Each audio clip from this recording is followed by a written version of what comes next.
សូមដំណឹងល្អចូលមានដល់បងប្អូនទាំងអស់គ្នាអរគុណព្រះអង្គថ្វាយសិរីល្អសិរីរុងរឿងដល់ទ្រង់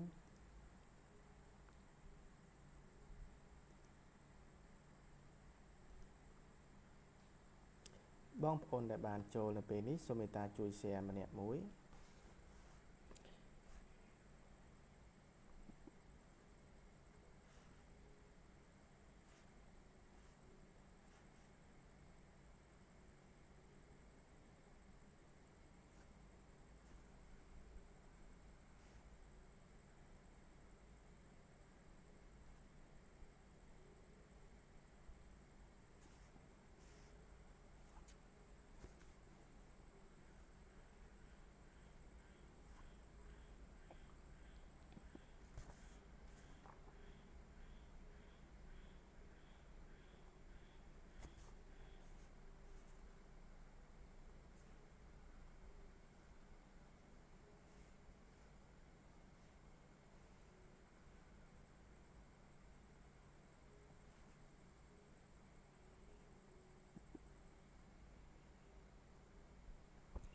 អរគុណព្រះអង្គ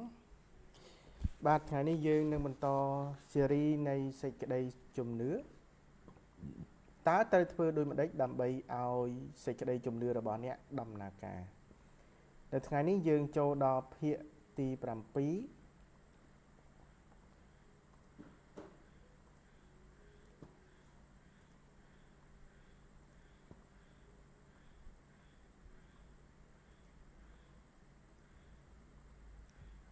ភាគទី7យើងនឹងនិយាយអំពីសេចក្តីជំនឿខ្សោយហើយនិងសេចក្តីជំនឿខ្លាំងកាលពីសប្តាហ៍មុនយើងបានសិក្សាអំពីសេចក្តីជំនឿតិចនិងសេចក្តីជំនឿជាខ្លាំងចឹងថ្ងៃនេះយើងនឹងបន្តចូលទៅក្នុងស៊េរីនៃសេចក្តីជំនឿភាគទី7អរគុណព្រះអង្គមុននឹងចូលសូមបងប្អូនសម្រួមចិត្តអធិដ្ឋានទាំងអស់គ្នាព្រះបិតាក្នុងព្រះនាមព្រះយេស៊ូវគ្រីស្ទកូនអធិដ្ឋានសម្រាប់ការសិក្សាព្រះបន្ទូលរបស់ទ្រង់នៅក្នុងស៊េរីនៃសេចក្តីជំនឿតើត្រូវធ្វើដូចម្តេចដើម្បីឲ្យសេចក្តីជំនឿរបស់អ្នកបានដំណើរការនៅក្នុងភាគទី7និយាយអំពីសេចក្តីជំនឿខ្សោយនិងសេចក្តីជំនឿខ្លាំងសូមព្រះគុណនៃព្រះបានបើកចិត្តបើកគំនិតបើកវិញ្ញាណដល់បងប្អូនទាំងអស់គ្នាដើម្បីចូលកាន់តែជ្រៅទៅក្នុងសេចក្តីអាត់កំបាំងនៃព្រះបន្ទូលទ្រង់កូនអរព្រះគុណទ្រង់គុណសូមថ្វាយស្រីល្អទៅដល់ស្រីល្អនៅក្នុងព្រះនាមព្រះយេស៊ូវគ្រីស្ទអរគុណព្រះអង្គមុននឹងចាប់ផ្ដើមសូមបងប្អូនដែលមានគម្ពីរយើងនឹងលើកឡើងមកទាំងអស់គ្នាអរគុណព្រះអង្គនេះជាគម្ពីររបស់ខ្ញុំធ្វើដោយដែលព្រះគម្ពីរនិយាយថាខ្ញុំធ្វើខ្ញុំមានដោយដែលព្រះគម្ពីរនិយាយថាខ្ញុំមានចេញពីព្រះគម្ពីរនេះសូមឲ្យកើតឡើងនៅសេចក្តីចេះដឹងនិងយោបល់ខ្ញុំទទួលយកនៅពេលនេះព្រះបន្ទូលព្រះកំពុងដំណើរការព្រះបន្ទូលព្រះកំពុងមានជីវិតរស់នៅព្រះបន្ទូលព្រះមានជាប់នៅជាមួយនឹងគ្រប់គ្រាន់នៅក្នុងធម្មជាតិរបស់ទ្រង់ព្រះទ្រង់មានបន្ទូលព្រះគម្ពីរបានបញ្ជាក់ហើយហោរាបានថ្លែងប្រកាសឲ្យបានឈ្នះរួចហើយក៏បញ្ចប់ហើយដែរនៅក្នុងព្រះនាមព្រះយេស៊ូវគ្រីស្ទអរគុណព្រះអង្គ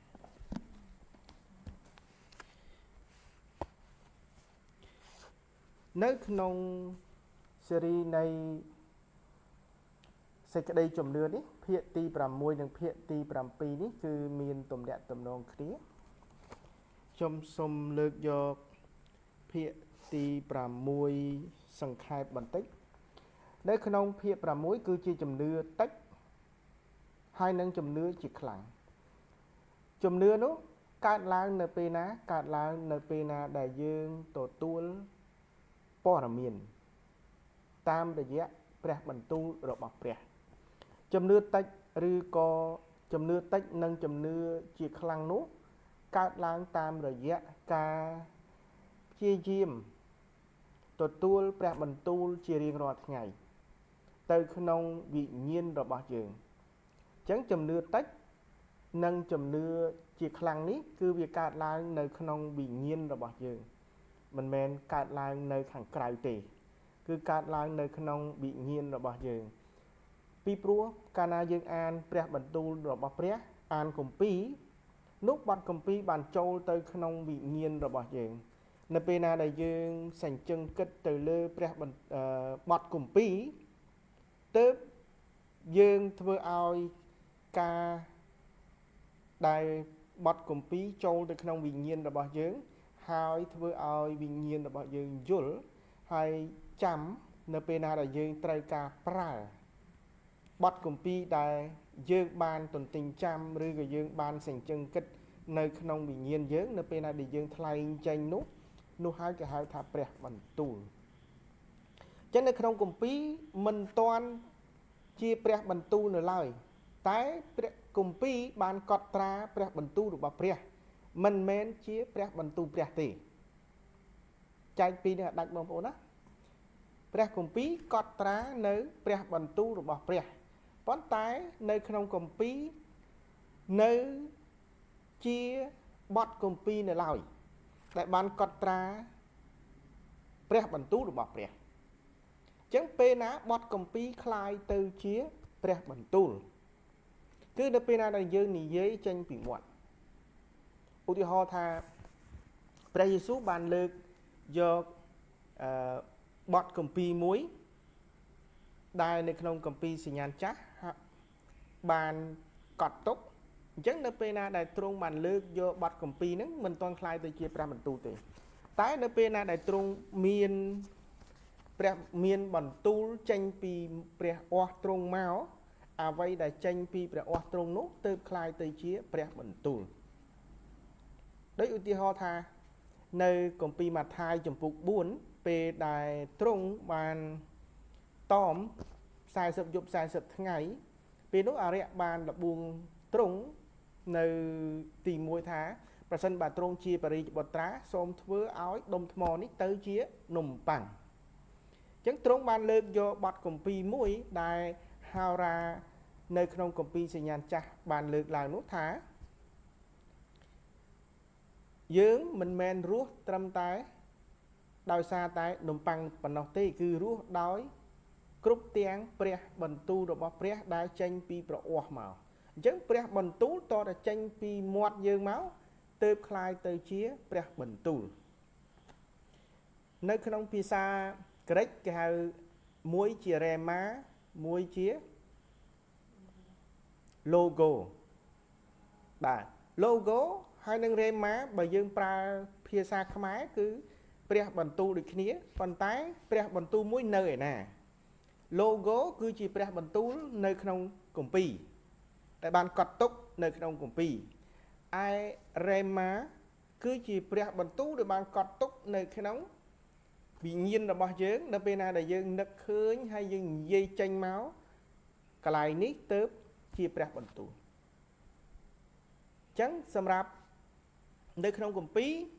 ខ្ញុំតែងតែហៅថាបទគម្ពីរខ្ញុំពេលដែលខ្ញុំបានរៀនជាមួយនឹងហោរា Uber Angel គាត់បញ្យល់ឡើងនឹងច្បាស់គឺនៅក្នុងគម្ពីរគឺជា logo មិនមែនជា rema ទេមិនមែនជាមិនទាន់មានអំណាចមានលក្ខណៈជាព្រះបន្ទូលនៅឡើយប៉ុន្តែកត់ព្រះបន្ទូលនៅក្នុងហ្នឹងប៉ុន្តែការនៅជាលក្ខណៈជាអក្សរនេះមិនទាន់មានអំណាចមិនទាន់មានប្រជេស្តាទេលុះត្រាតែយើងបានសញ្ជឹងគិតយើងកត់វាទុកនៅក្នុងវិញ្ញាណរបស់យើងហើយពេលដែលយើងនិយាយចេញពាក្យទាំងអស់ដែលយើងបានចាំនៅក្នុងបទគម្ពីរហើយយើងនិយាយចេញនេះហើយគេហៅថាព្រះបន្ទូលអេមែនអញ្ចឹងឧទាហរណ៍ថាបើសិនតែយើងអានប្រកាសទៅឲ្យទៅអ្វីមួយអញ្ចឹងកន្លែងហ្នឹងមិនមែនជាព្រះបន្ទូលព្រះទេនៅជាបទគម្ពីរនៅឡើយតែបើយើងចាំហើយយើងនិយាយចេញមកនឹងហើយគេហៅថាព្រះ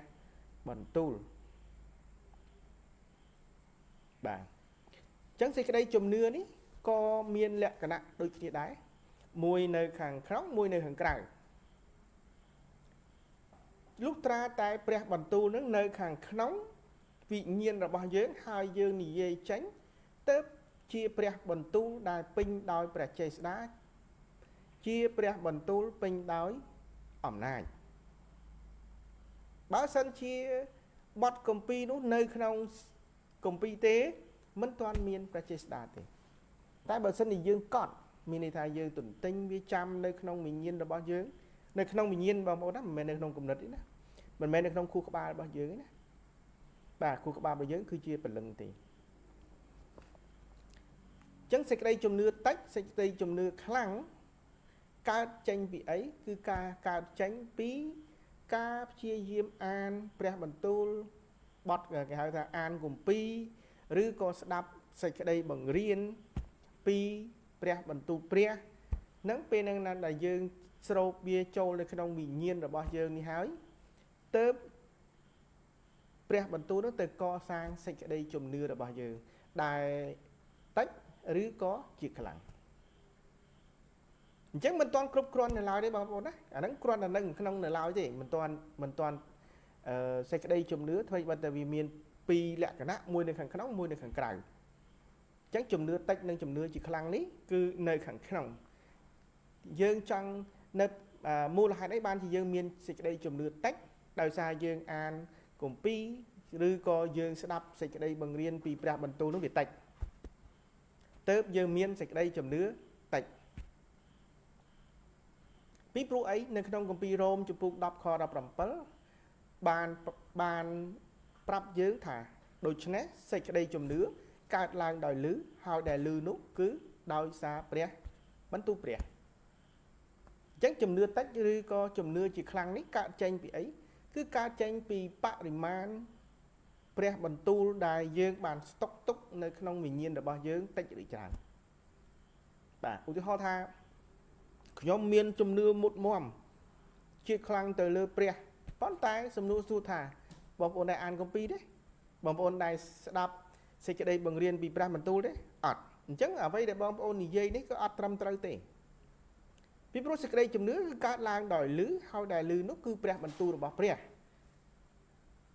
បាទអញ្ចឹងបើសិនជាបងប្អូនអត់ដែលស្ដាប់សេចក្តីបង្រៀនឬក៏អានគម្ពីរផងហើយបងប្អូនថាបងប្អូនមានជំនឿមុតមមនោះមិនត្រឹមត្រូវទេអេមែនបងប្អូនមានជំនឿមុតមមតែបងប្អូនមានជំនឿបែបថូម៉ាស់មិនមែនជំនឿបែបព្រះទេបើជំនឿបែបព្រះគឺសេចក្តីជំនឿមួយនេះគឺកើតឡើងចេញពីការសង្វាតអានគម្ពីរសង្វាតស្ដាប់សេចក្តីបង្រៀនពីព្រះបន្ទូលទើបសេចក្តីជំនឿនេះជំនឿបែបព្រះនេះកើតឡើងជាខ្លាំងតិចឬច្រើនគឺអាស្រ័យទៅលើបរិមាណព្រះបន្ទូលរបស់ព្រះនៅក្នុងវិញ្ញាណរបស់យើងកម្រិតណានេះនៅខាងក្នុងនៅពេលណាដែលយើងទទួលព្រះបន្ទូលព្រះនៅខាងក្នុងវិញ្ញាណយើងហើយយើងចាប់ផ្ដើមធ្វើព្រះអង្គមានបន្ទូលថាម៉េចថាបើគំនិតយើងគិតបែបណាបាននៅក្នុងចិត្តយើងគិតបែបណាគឺយើងធ្វើបែបនោះឯងអញ្ចឹងយើងនៅពេលណាដែលយើងទទួលបរិមាណព្រះបន្ទូលព្រះនៅក្នុងវិញ្ញាណរបស់យើងហើយដែលមេរៀនទី6បានប្រាប់យើងថាជាសេចក្តីជំនឿតិចឬជាសេចក្តីជំនឿជាខ្លាំងអញ្ចឹងថ្ងៃនេះភាគទី7នេះគឺយើងនិយាយអំពីជំនឿខ្សោយនិងជំនឿខ្លាំងអញ្ចឹងយើងនឹងចូលទៅជំនឿខ្សោយបាទយើងនឹងអាននៅក្នុងគម្ពីររ៉ូមជំពូក4ខ19ហើយដោយព្រោះលោកមិនខ្សោយខាងសេចក្តីជំនឿមិនខ្សោយបានជាលោកមិនគិតពីរូបកាយលោកដែលរាប់ដូចជាស្លាប់ដោយមានអាយុប្រហែល100ឆ្នាំហើយឬពីផ្ទៃសារ៉ាដែលរាប់ដូចជាស្លាប់ដែរនោះទេយើងដឹងហើយថាជំនឿខ្សោយឬក៏ជំនឿខ្លាំងវាខុសអំពីជំនឿតិចនិងជំនឿជាខ្លាំង ជំនឿតិចកើតចេញពីបរិមាណព្រះបន្ទូលដែលបាននៅក្នុងដែលយើងស្តុកទុកផ្ទុកនៅក្នុងវិញ្ញាណរបស់យើងវាតិចមានន័យថាម៉េចបងប្អូនដែលមិនអានព្រះបន្ទូលមិនស្ដាប់សេចក្តីបង្រៀនព្រះបន្ទូលនឹងហើយគឺអ្នកដែលបងប្អូនមានជំនឿតិចតែជំនឿខ្សោយមិនមែនមិនតាក់ទងទៅនឹងអ្វីដែលនៅខាងក្នុងទេគឺអ្វីដែលនៅខាងក្រៅជំនឿខ្សោយគឺជាលទ្ធផលនៃការដែលខ្វះការធ្វើសកម្មភាពឬក៏ការអនុវត្តទៅតាមអីទៅតាមព្រះបន្ទូលរបស់ព្រះដែលបានចូលទៅក្នុងវិញ្ញាណរបស់យើងអញ្ចឹងសំណួរសួរថាបើសិនជាជំនឿរបស់យើងជាខ្លាំងហើយប៉ុន្តែការអនុវត្តយើងអត់មានអញ្ចឹងអ្វីដែលយើងឧទាហរណ៍ថាបើសិនតែយើងចង់អធិដ្ឋាន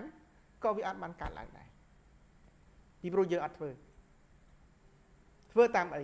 ធ្វើតាមព្រះបន្ទូលរបស់ព្រះដូចមេរៀនដំបូងដែលយើងនិយាយអំពីជឿហើយនឹងសេចក្តីជំនឿបាទអញ្ចឹងជឿទៅលើអីជឿទៅលើព្រះបន្ទូលព្រះនៅពេលណាដែលយើងជឿគឺវានៅខាងក្នុងនៅពេលណាដែលយើងបោះ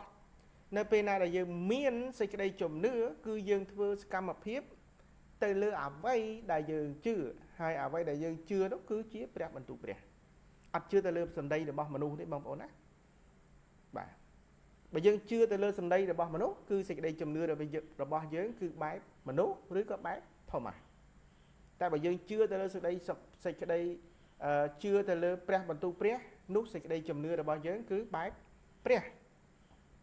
តែនៅក្នុងសេចក្តីជំនឿនោះវាចែកជាពីរទៀតមួយគឺវាត្រូវកើតពីខាងក្នុងមកសិនតាមរយៈអីនៅពេលណាដែលយើងទទួលយើងអានគម្ពីរពេលនោះបទគម្ពីររបស់ព្រះចាប់ផ្ដើមចូលហើយបទគម្ពីរនេះរីកដុះដាលចម្រើនឡើងនៅក្នុងវិញ្ញាណរបស់យើងពេលដែលយើងចាប់ផ្ដើមអនុវត្តនិយាយព្រះបន្ទូលចេញដែលយើងបានស្តុកទុកនៅក្នុងវិញ្ញាណរបស់យើងនេះចេញទៅនឹងហើយគឺជាព្រះបន្ទូលអញ្ចឹងបរិមាណកាន់តែច្រើនដែលយើងបានស្តុកទុកនៅក្នុងវិញ្ញាណរបស់យើងហើយនៅពេលណាដែលយើងត្រូវការប្រើពេលដែលយើងនិយាយចេញពេលនោះហើយគឺជាសេចក្តីជំនឿរបស់យើងមានកាន់តែខ្លាំងអញ្ចឹងសេចក្តីជំនឿតិចឬក៏ខ្លាំងគឺអាស្រ័យទៅលើបរិមាណព្រះបន្ទូលព្រះនៅក្នុងវិញ្ញាណរបស់យើងតិចឬច្រើនអត់តង់ការប្រព្រឹត្តទេបងប្អូនណាតែនៅពេលណាដែលយើងបង្ហាញពីសេចក្តីជំនឿរបស់យើងនៅអ្វីដែលយើងបានជឿនៅខាងក្នុងវិញ្ញាណរបស់យើងនោះគឺជាសកម្មភាពដែលយើងត្រូវធ្វើសកម្មភាពនេះព្រះគម្ពីរហៅយើងហៅថាសេចក្តីជំនឿខ្សោយឬក៏សេចក្តីជំនឿខ្លាំងខ្សោយឬខ្លាំងនេះវាអាស្រ័យទៅលើតើការប្រព្រឹត្តទៅលើអ្វីដែលយើងជឿនោះតិចឬច្រើនចឹងឧទាហរណ៍បើសិនជាសេចក្តីជំនឿរបស់យើងតិចអញ្ចឹងសេចក្តីជំនឿធ្វើម៉េចដើម្បីឲ្យមានសេចក្តីជំនឿខ្លាំងកើតបានអត់បានទេកាលណាយើងមានសេចក្តីជំនឿតិចវាធ្វើឲ្យសេចក្តីជំនឿរបស់យើងខ្សោយកន្លែងខ្សោយនេះគឺការដែលយើងបានធ្វើសកម្មភាពដែលយើងប្រព្រឹត្តនៅខាងក្រៅដែលភ្នែកយើងអាចមើលបានឧទាហរណ៍ថាយើងជួបបញ្ហាអ្វីមួយយើងនិយាយថាឈឺទៅចោះអញ្ចឹងបើសិនជាបរិមាណសេចក្តីជំនឿរបស់យើងតិចបើសិនជាគេនិយាយអំពីសេចក្តីជំនឿតិចគឺសំដៅទៅលើបរិមាណព្រះបន្ទូលដែលនៅក្នុងខ្លួនយើងវាតិចតែបើយើងនិយាយអំពីសេចក្តីជំនឿខ្សោយមានន័យថាសកម្មភាពរបស់យើងនេះធ្វើតិចបំផុតឬក៏មិនធ្វើតែម្ដងអត់ព្រមយកអ្វីដែលខ្លួនឯង ជឿយកមកធ្វើអានឹងសេចក្តីជំនឿខ្សោយអេមែនចឹងសរុបសេចក្តីមកសេចក្តីជំនឿខ្សោយកើតជាលទ្ធផលកើតចេញពីខ្វះការអនុវត្តតាមអ្វីដែលខ្លួនមានជំនឿឬអ្វីដែលខ្លួនជឿសង្ឃឹមថាបងប្អូនចាប់កន្លែងហ្នឹងបានមួយនៅខាងក្នុងមួយនៅខាងក្រៅសេចក្តីជំនឿដូចគ្នាតែមួយសេចក្តីជំនឿមួយយើងត្រូវកសាងពីណាទៅកសាងអំពីយកព្រះបន្ទូលព្រះយកមកទុកនៅក្នុងវិញ្ញាណរបស់យើងសិនអាហ្នឹងសេចក្តីជំនឿទី1តិចឬច្រើនទី2យើងយកសេចក្តីជំនឿដែលយើងមានដែលបានស្តុកទុកនោះយកមកអនុវត្តដែរអនុវត្តនៅខាងក្រៅអញ្ចឹងឈឺបើសិនជាបងប្អូនមានគេហៅថាបរិមាណព្រះបន្ទូលព្រះនៅក្នុងវិញ្ញាណរបស់យើងតិចគេហៅថាសេចក្តីជំនឿតិចអញ្ចឹងបងប្អូននៅពេលណាដែលបងប្អូនឈឺហើយកូនព្រះអង្គណាម្នាក់អធិដ្ឋានដល់បងប្អូនកើតអីកើតមានការភ័យខ្លាចឬក៏សង្ស័យអាចិត្តដែលយើងសង្ស័យហ្នឹងគេហៅជំនឿខ្សោយហេតុអីបានជាមានជំនឿខ្សោយដោយសារយើងមានជំនឿតិចសំដៅទៅលើអីបរិមាណព្រះបន្ទូលព្រះនៅក្នុងខ្លួនតិចហើយសេចក្តីជំនឿខ្សោយដែលយើងមើលឃើញតាមរយៈអីការភ័យខ្លាចការសង្ស័យនេះឯងតែអត់ជឿអាហ្នឹងគេហៅបើយើងបានកើតជាថ្មីហើយមិនមែនយើងគ្មានជំនឿទេយើងមានរួចហើយប៉ុន្តែវាជំនឿហ្នឹងវាតិចដូចនៅក្នុងគម្ពីរម៉ាកូចំពោះ11ខ23អញ្ចឹងព្រះយេស៊ូវបានសង្កត់ធ្ងន់ថ្មិចថាបើសិនជាអ្នកមានសេចក្តីជំនឿមួយតូចយ៉ាងល្អិតនេះគឺសំដៅទៅលើអីសេចក្តីជំនឿបែបព្រះមិនមែនសំដៅទៅលើរូបភាពតូចទេគេហៅសេចក្តីជំនឿបែបព្រះតែពេលដែលព្រះឲ្យមកយើងពេលដែលយើងបានកើតជាថ្មីឬក៏យើងទទួលយកព្រះគ្រីស្ទមកធ្វើជាព្រះនៃយើងសេចក្តីជំនឿនោះមាននៅក្នុងយើងរួចហើយបាទតិចដល់ពេលហើយតិចថាខ្លួនឯងអត់អីមែនទេណាបាទមិនមែនទេអញ្ចឹងបើសិនតែយើងមើលនៅក្នុងបទគម្ពីរយ៉ូហាន17ចំពុក17ខ17បានប្រាប់យើងថាសូមញែកគេចេញជាបរិសុទ្ធដោយសារសេចក្តីពិតរបស់ទ្រង់ឯសេចក្តីពិតគឺជាព្រះបន្ទូលទ្រង់ចឹងនៅពេលណាដែលយើងព្យាយាមអានគម្ពីរអានរៀនព្រះបន្ទូលព្រះតាមរយៈអ្នកបង្រៀនណាមួយពេលនោះបរិមាណព្រះបន្ទូលរបស់ព្រះនៅក្នុងវិញ្ញាណរបស់យើងកាន់តែច្រើនមានន័យថាម៉េចមានន័យថានឹងញែកយើងដាច់ចេញពីជំនឿខ្សោយជំនឿតិចញែកយើងចេញដើម្បីឲ្យយើងអីពេញដោយសេចក្តីពិតគណៈបរិមាណព្រះបន្ទូលរបស់ព្រះនៅខាងក្នុងខ្លួនយើងកាន់តែច្រើនយើងមានសេចក្តីជំនឿកាន់តែខ្លាំងបាទអញ្ចឹងដល់ពេលណាដែលយើងធ្វើអ្វីមួយយើងសេចក្តីសង្ស័យការភ័យខ្លាចបាត់បាទដូចយើងមើលនៅក្នុងខរ៉ូមចំពុក4ខ20និយាយពីរឿងអាប់រ៉ាហាំលោកក៏មិនបានសង្ស័យចំពោះសេចក្តីសន្យារបស់ព្រះដោយចិត្តមិនជឿឡើយគឺរឹតតែមានសេចក្តីជំនឿខ្លាំងឡើងទាំងសរសើរដំកើងដល់ព្រះហើយបានជា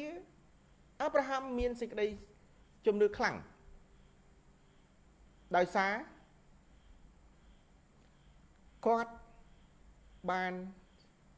ទទួលព្រះបន្ទូលរបស់ព្រះនេះច្រើន ហើយពេលដែលគាត់ធ្វើដោយអត់សង្ស័យហើយបានជាអាប់រ៉ាហាំធ្វើដោយឥតសង្ស័យដោយសារបរិមាណព្រះបន្ទូលព្រះដែលគាត់បានទុកនៅក្នុងវិញ្ញាណរបស់គាត់កាន់ច្រើនមានថាអ្វីដែលព្រះនិយាយមកគាត់ទុកគាត់ទទួលយើងមើលនៅក្នុងនេះព្រះបានសន្យាថាគាត់នឹងមានកូនមួយនៅក្នុងវ័យរបស់គាត់គឺ100ឆ្នាំហើយនៅក្នុងស្ថានភាពដែលសារ៉ាជាស្ត្រីអាទៅទៀតហើយហួសអាយុទៅទៀតហួសអាយុមានកូនណាតែអាប់រ៉ាហាំអត់មើលកន្លែងហ្នឹងទេគឺអាប់រ៉ាហាំផ្ដោតទៅលើព្រះបន្ទូលព្រះអេមែនចឹងកាលណាអាប់រ៉ាហាំផ្ដោតទៅលើព្រះបន្ទូលព្រះអាប់រ៉ាហាំអត់មើលទៅវ័យខ្លួនឯងអាយុ100សារ៉ាផុតអាយុមានកូនចាស់ទៀតគឺអាប់រ៉ាហាំអត់មើលកន្លែងហ្នឹងតែបើសិនជាអាប់រ៉ាហាំមានសេចក្តីជំនឿតិចអាប់រ៉ាហាំនឹងអង្គុយពិចារណាកន្លែងហ្នឹងច្បាស់ជាអូមិនទេខ្ញុំអាយុ100ហើយអ្វីដែលសំខាន់ប្រពន្ធខ្ញុំ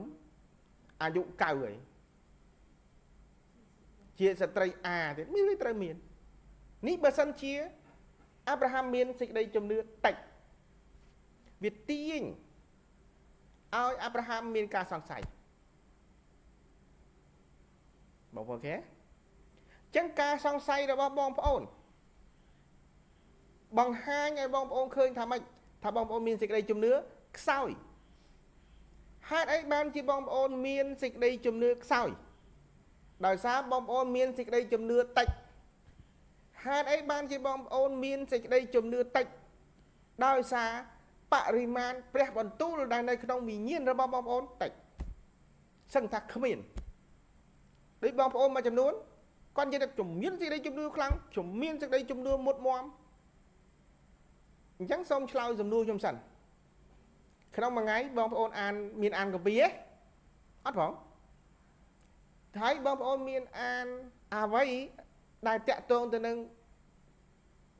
បទកាពីទេអត់ផងចុះមានស្ដាប់សេចក្តីបង្រៀនគ្រូអធិប្បាយបង្រៀនពីព្រះបន្ទូលអត់ផងអញ្ចឹងអ្នកនិយាយកុហកខ្លួនឯងរបៀបដែលខ្ញុំធ្វើគេហៅថាការវិភាគទៅលើអ្នកមានជំនឿខ្លាំងឬក៏អ្នកមានជំនឿខ្សោយឬអ្នកមានជំនឿតិចគឺយើងអាចដឹងអញ្ចឹងអ្នកមិនបាច់និយាយកុហកទេខ្ញុំអត់សេចក្តីជំនឿតិចឬជាខ្លាំងខ្សោយឬខ្លាំងមិនមែនកើតចេញពីការអធិដ្ឋានទេខ្ញុំខំតមខំអីក៏អត់បានប្រយោជន៍ដែរសេចក្តីជំនឿមិនមែនកើតឡើងដោយអធិដ្ឋានឬតមទេហើយការដែលប្រណិប័តឲ្យខ្ជាប់ខ្ជួនក៏ដែរពីព្រោះគម្ពីររ៉ូមជំពូក10ខ17ប្រាប់យើងថាដូច្នេះសេចក្តីជំនឿកើតឡើងដោយលឺហើយដែលលឺនោះគឺព្រះបន្ទូលព្រះកន្លែងនេះហើយដែរនៅពេលណាដែលបងប្អូននិយាយពីថាខ្ញុំមានជំនឿមុតមមខ្ញុំសួរតែមួយម៉ាត់ហ្នឹងឯងរាល់ថ្ងៃមានអានគម្ពីរអត់រាល់ថ្ងៃមានរៀនពីសេចក្តីបង្រៀនតាក់ទងទៅនឹងព្រះបន្ទូលព្រះអត់ចឹងមានន័យថាអ្នកអត់ទាន់មានសេចក្តីជំនឿទេអ្នកមានជំនឿតិចហើយនិងអ្នកមានជំនឿខ្សោយអញ្ចឹងភាគទី6និងភាគទី7ឲ្យយើងដឹងពីកម្រិតអ្នកដែលយើងឧទាហរណ៍បើសិនតែយើងអធិដ្ឋានឲ្យគាត់តែគាត់អាចជាវាអាចជាប៉ុន្តែភាគរយតិចហេតុអីគាត់មានជំនឿតិចគាត់មានសេចក្តីជំនឿតិចហើយនឹងសេចក្តីជំនឿខ្សោយតែកាលណាបរិមាណព្រះបន្ទូលរបស់ព្រះនៅក្នុងខ្លួនយើងគាត់តិចហើយគឺខ្សោយឯងខ្សោយនោះមានន័យថាម៉េចគ្រប់ដែលយើងធ្វើឲ្យទៅគាត់គឺគាត់សង្ស័យគេថាមានតែកំណត់សង្ស័យនឹងកើតឡើងចេញពីអីចេញពីសេចក្តីជំនឿតិច បណ្ដាឲ្យគាត់ខ្សោយព្រោះអាតិចតិចអីតិចបរិមាណព្រះបន្ទូល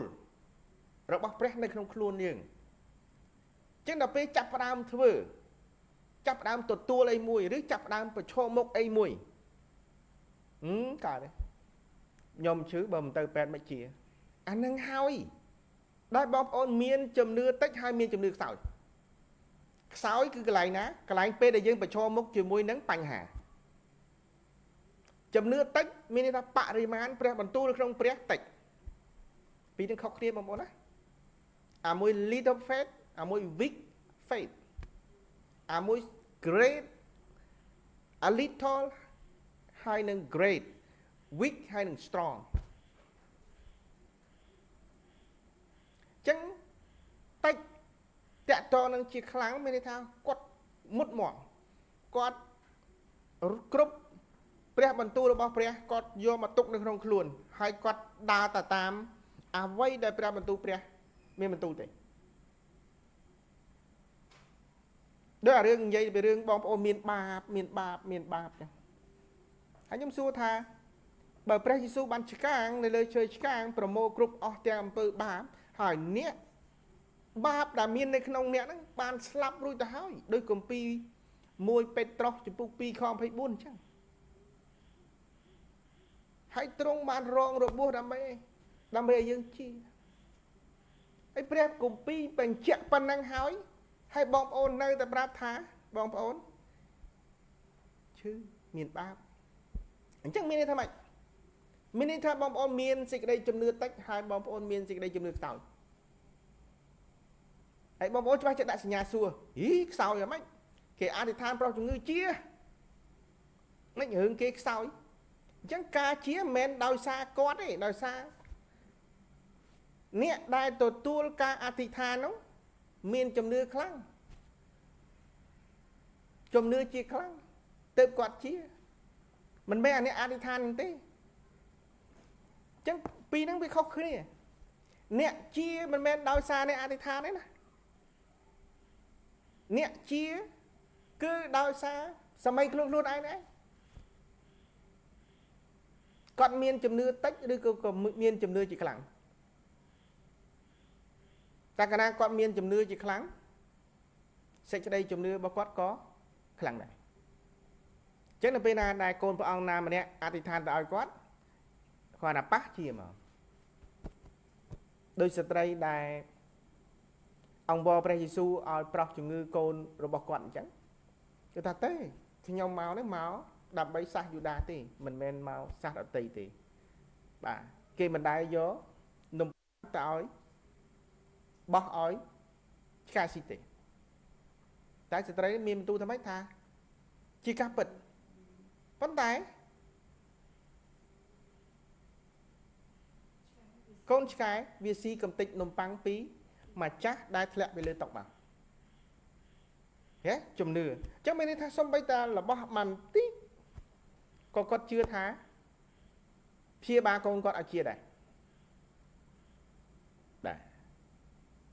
ចឹងបានព្រះយេស៊ូវថាអូអ្នកមានសេចក្តីជំនឿជាខ្លាំងអាហ្នឹងតិចឬក៏ជាខ្លាំងពីព្រោះអីអ្វីដែលគាត់មកហ្នឹងគឺគាត់ផ្ដោតតែទៅលើព្រះយេស៊ូវថាព្រះយេស៊ូវនឹងប្រោសកូនគាត់ឲ្យជាផ្ដោតទៅលើព្រះយេស៊ូវផ្ដោតទៅលើអីព្រះបន្ទូលព្រះមានថាបើព្រះបន្ទូលព្រះថាម៉េចគាត់ជឿលើអញ្ចឹងគាត់អត់ជឿណានទេទាំងអស់តែបើសិនជាគាត់សម្លឹងមើលគេហៅថាវប្បធម៌ឬក៏ប្រពៃណីវិញគាត់អាចទៅបានទេគាត់ជាសាសដតីមកសាសយូដាមិនអត់បាន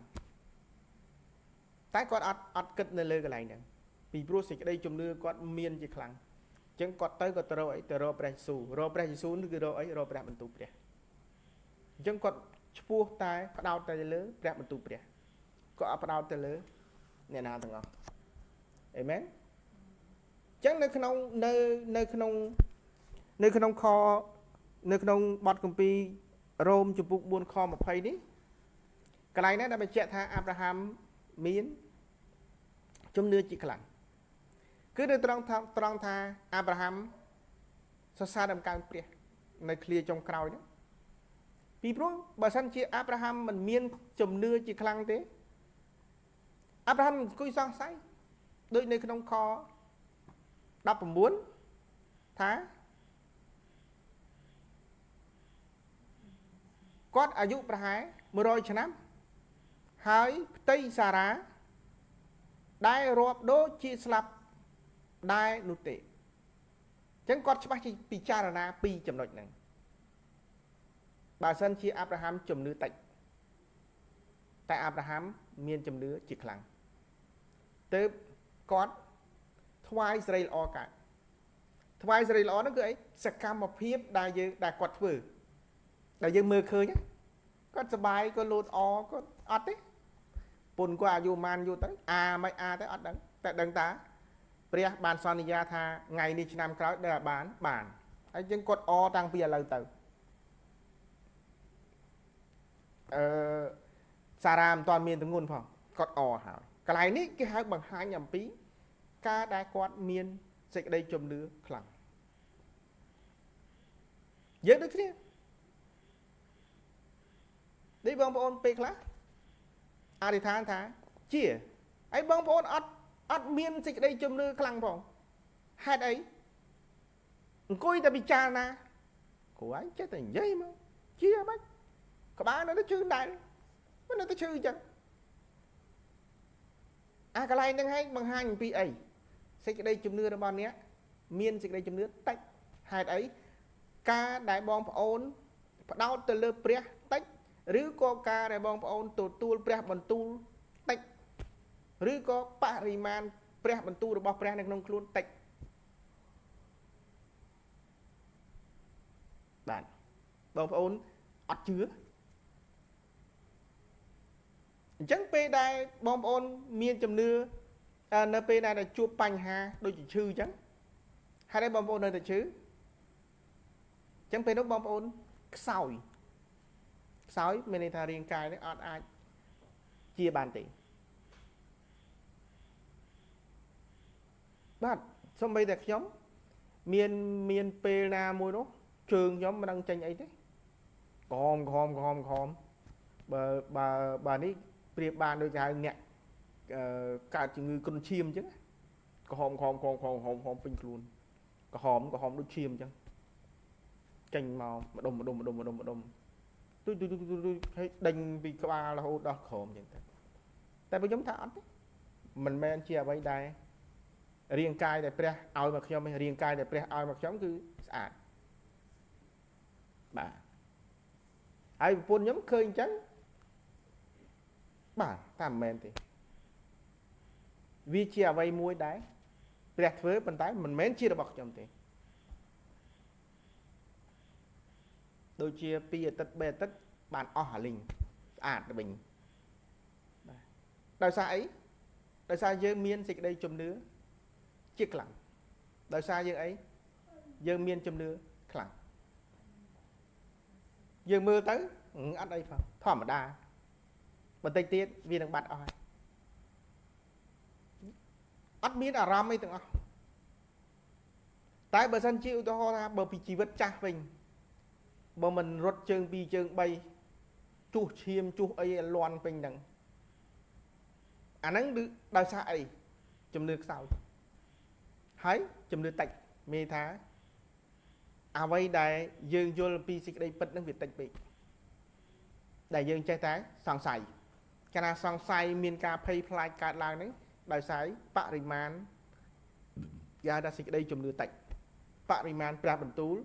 នៅក្នុងខ្លួនយើងវាតិចអ្វីដែលយើងផ្ដោតទៅលើព្រះហ្នឹងវាតិចបាទមានបងប្អូននិយាយអញ្ចឹងថាអីគេខ្ញុំគិតទៅព្រះចង់យប់ចង់ថ្ងៃអូខេខ្ញុំទទួលឥឡូវចាំមើលសិនមានជឿអត់មានចុះព្រះបន្ទូលប្រាប់ថាឲ្យជាតាធម្មតាទេហ្នឹងជីវិតសាច់ឈាមតែងតែប្រព្រឹត្តបាបលិចកើតអញ្ចឹងមានន័យថាអ្វីដែលអ្នកនិយាយថាខ្ញុំគិតព្រះទាំងយប់ទាំងថ្ងៃនេះមិនពិតទេវាអត់ពិត បើសិនជាអ្នកគិតទាំងគិតដល់ព្រះទាំងយប់ទាំងថ្ងៃមែនមានរឿងអីដែលឈឺប្រពន្ធប៉ុណ្ណឹងអ្នកនៅតែអ្នកទៅបង្វែររឿងហ្នឹងទៅជាអី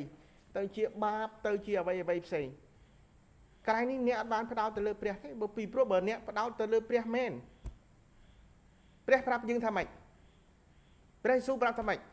ហើយព្រះយេស៊ូវបានធ្វើអីខ្លះសម្រាប់យើងខែងទ្រង់ជាប់ឆ្កាងមែនទេទ្រង់រងរបួសមែនទេរងរបួសដើម្បីអីប្រមូលគ្រប់អស់ទាំងរោគៀរបស់យើងបានជាចុះទ្រង់រងសេចក្តីអាម៉ាស់នឹងទៅជាអីទៅជាក្រដើម្បីឲ្យយើងមានទ្រង់ឆ្កាងដើម្បីអីដើម្បីប្រមូលបាបយើងទៅជាប់ឆ្កាងហ្នឹងគឺអីគឺគេហៅថាបណ្ដាសាអ្វីដែលបណ្ដាសាគឺយកទៅឆ្កាងនៅលើនោះអេមែននៅត្រង់នេះហើយដែរបងប្អូនត្រូវតែសង្វាតទីព្រះបន្ទូលបងប្អូនចាំបានថាពួកគាត់ឲ្យតែនិយាយកន្លែងហ្នឹងខ្ញុំសួរតែប៉ុណ្ណឹងគឺខ្ញុំដឹងបើអ្នកអត់ដែរអានគម្ពីរផងអ្នកមិនដែរស្ដាប់សេចក្តីបង្រៀនពីព្រះបន្ទូលផងហើយមានរឿងអីដែលត្រូវបងប្អូនអូគិតប៉ងទាំងយប់ទាំងថ្ងៃអត់ទេអ្នកនិយាយកុហកខ្លួនឯងហើយអេមែនអរគុណព្រះ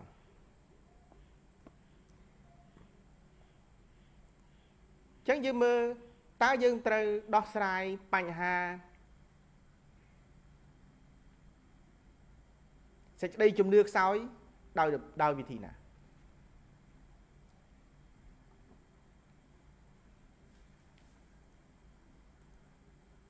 យើងដឹងហើយថាសេចក្តីជំនឿខ្សោយកើតចេញពីអីកើតចេញមកពីខ្វះការអនុវត្តទៅលើអីទៅលើព្រះបន្ទូលព្រះចឹងបើវាខ្វះត្រូវធ្វើម៉េចបង្កើនការអនុវត្តទៅលើព្រះបន្ទូលព្រះបាទដូចអាប់រ៉ាហាំចឹង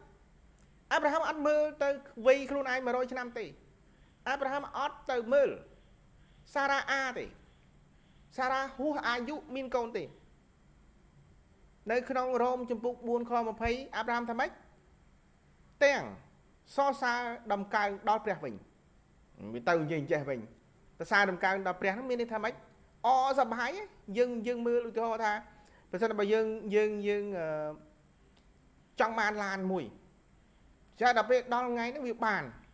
តើអារម្មណ៍យើងវាសប្បាយប៉ុន្មានតើចាអារម្មណ៍មួយហ្នឹងណាបើវាកើតឡើងនៅថ្ងៃដំបូងនេះនៅថ្ងៃចាប់ផ្ដើមនេះមិនវាបែបហ្នឹងណានឹងហើយដែលបង្ហាញអំពីសេចក្តីជំនឿខ្លាំងខ្ញុំតែងតែបង្រៀនដល់បងប្អូនថាបងប្អូនបច្ចុប្បន្នបងប្អូនកំពុងតែខ្វះខាតជួបការលំបាកហើយខ្ញុំតែងតែលើកឧទាហរណ៍ថាប្រសិនបើបងប្អូនជាមហាសេដ្ឋីលុយចាយមិនខ្វះអីមិនខ្វះតាអារម្មណ៍នឹងទឹកមុខបងប្អូននោះវាបែបណា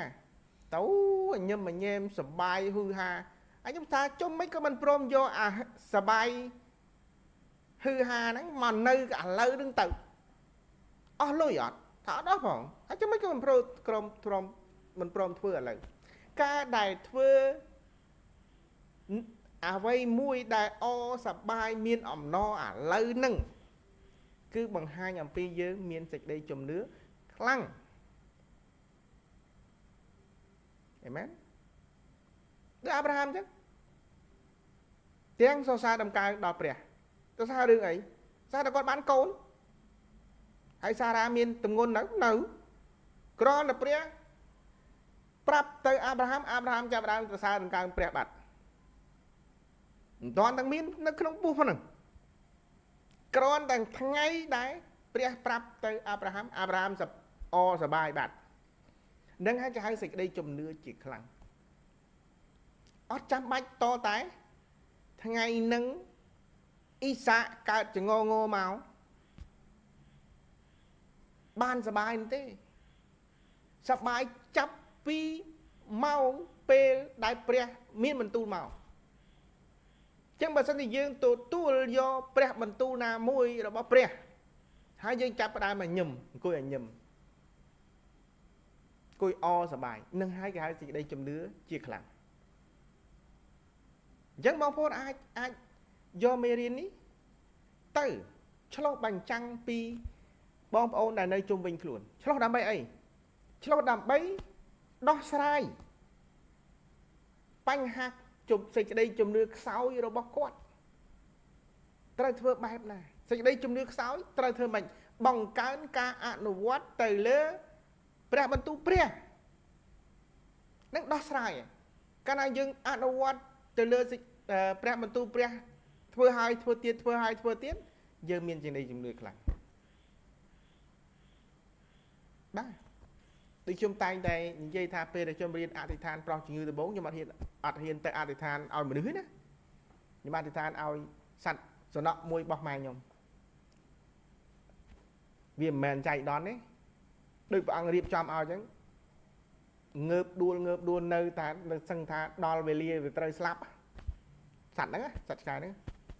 ហើយខ្ញុំទៅអធិដ្ឋានឲ្យអធិដ្ឋានលើកមួយងើបឡើងដើរតិចដួលព្រុសនិយាយថាអូខេអធិដ្ឋានម្ដងទៀតរត់ប្រយខ្ញុំប្រាប់ម៉ែខ្ញុំថាម៉ែរៀបបាយវាស៊ីទៅរស់ហើយហ្នឹងខ្ញុំអីខ្ញុំជឿទៅលើព្រះបន្ទូលព្រះថាព្រះអង្គបានឲ្យអំណោយទានទាំងអស់បោះទ្រង់មកឲ្យយើងហើយបងប្អូនឈប់និយាយពីរឿងថាលោកគ្រូមានអំណោយទាននេះខ្ញុំអត់មានទេខ្ញុំមានតែអានេះពាក្យថាព្រះគុណពេលដែលយើងទទួលព្រះគុណពីព្រះយេស៊ូវគ្រីស្ទយើងមានអីយើងមានទាំងអស់បងប្អូនអត់មានបាត់មួយទេអ្វីដែលជារបស់ព្រះយេស៊ូវមានទាំងអស់គ្រាន់តែយើងអត់ព្រមអនុវត្តនេះកន្លែងហ្នឹងយើងអត់ព្រមអនុវត្តតាមអ្វីដែលព្រះនិយាយផងហើយកុំបន្ទោសអារឿងអត់មានអំណោយទានអត់ទេមានដូចគ្នាមកពីយើងមិនធ្វើទេខ្ញុំសាកល្បងនៅស្រុកត្រាំងក្មេងៗរៀនថ្នាក់ទី6ពួកគាត់អនុវត្តគាត់ទៅអធិដ្ឋានឲ្យម្ដាយរបស់គាត់ដែលជំងឺទឹកនោមផ្អែមមិនដឹងកម្រិតណាទេគាត់ថាងើបអត់រួចងើបដើររួចមកគាត់ទៅអធិដ្ឋានឲ្យថាម៉ែចង់ងើបអត់ងើបដើររួចអត់ចង់គាត់អធិដ្ឋានឲ្យងើបដើរធម្មតាទៅអត់មានអាកូនមួយនោះកូនសិស្សហ្នឹងប៉ោងយកមកខ្ញុំមិនដឹងថាស្អីទេវាប៉ោងយកនិយាយទៅអធិដ្ឋានខ្លួនគេអាចទៅបាត់ទៅហ្នឹងខ្ញុំបានផឹកថ្នាំទេខ្ញុំគ្រាន់តែអធិដ្ឋានបាត់បាទអាហ្នឹងកើតចេញពីអីការអនុវត្តទៅលើព្រះបន្ទូលព្រះប្រាប់ថារាងកាយរបស់យើងជារួចហើយចឹងបើសិនជាឈឺយើងត្រូវអធិដ្ឋានឬក៏យើងប្រកាសថាយើងជាពេលនោះយើងជាហើយយើងអត់ព្រមទទួលស្គាល់ថាទេរាងកាយនេះអត់មានត្រូវឈឺទេចឹងបើឈឺយើងត្រូវអធិដ្ឋានព្យាបាលវាឬក៏យើងអធិដ្ឋានប្រកាសថារាងកាយនេះអត់ឈឺទេពីព្រោះតាមព្រះបន្ទូលរបស់ព្រះមិនអត់ឈឺទេនិយាយចេះតែនិយាយឲ្យតែបានអត់ទេណាយើងនិយាយឲ្យស្របតាមព្រះបន្ទូលព្រះបន្ទូលព្រះថាម៉េចថាទ្រង់រងរបួសទៅធ្វើឲ្យយើងបានជាយើងនិយាយតែពាក្យហ្នឹងតាទ្រង់បានរងរបួសជំនួសខ្ញុំរួចហើយដូច្នេះរាងកាយរបស់ខ្ញុំនេះបានជាក្នុងព្រះនាមព្រះយេស៊ូវគ្រីស្ទអើបងគាត់និយាយតែប្រឹងដែរអ្នកខ្លះអត់ទាន់យល់ពីកន្លែងហ្នឹងគ្រូឯងបើខ្ញុំនៅតែឈឺសោះហើយគ្រូឯងចេះតែថាជាចេះតែនិយាយមកអាហ្នឹងហើយគេហៅជំនឿខ្សោយវាកើតសង្ស័យអង្គុយមើលតែខ្លួនឯងពេលខ្លះខ្ញុំឆ្ងល់ដែរតាជាហើយនឹង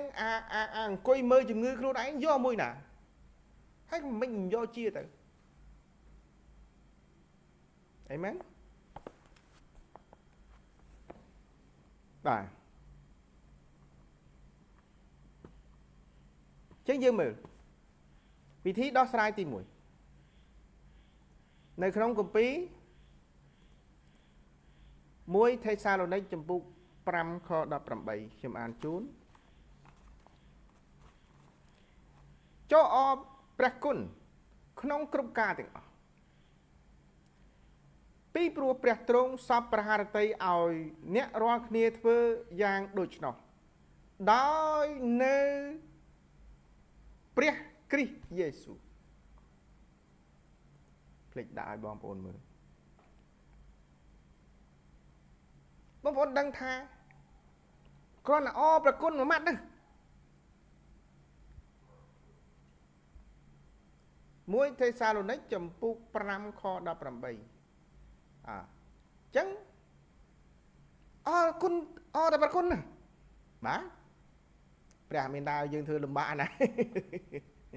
អាហ្នឹងដោះស្រាយបញ្ហាសេចក្តីជំនឿខ្សោយគ្រាន់តែអរព្រះគុណទេ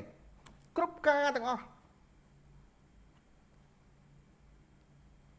បាទគ្រប់ការទាំងអស់ឧទាហរណ៍ថាខ្ញុំចាស់ខ្ញុំទៅជួបលោកគ្រូអ្នកគ្រូអញ្ចឹងទៅនៅតំបន់ខ្លះដាច់ខាតហ្មងអានេះខ្ញុំអរគុណបងដែរមានអីមួយនៅក្នុងហ្នឹងហើយទៅកន្លែងផ្សេងខ្មែរអត់ទទួលតែបរទេសគេទទួល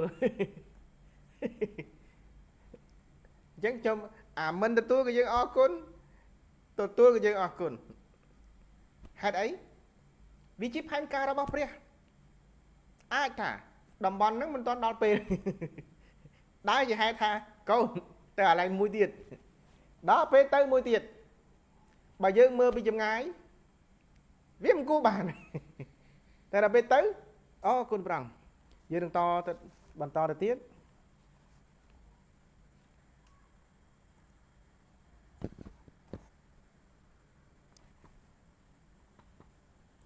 បាទយើងបន្តទៅទៀតយើងមើលនៅក្នុងគម្ពីរ1 ទេសាឡូនីកបាទចំពុក5 ខបាទ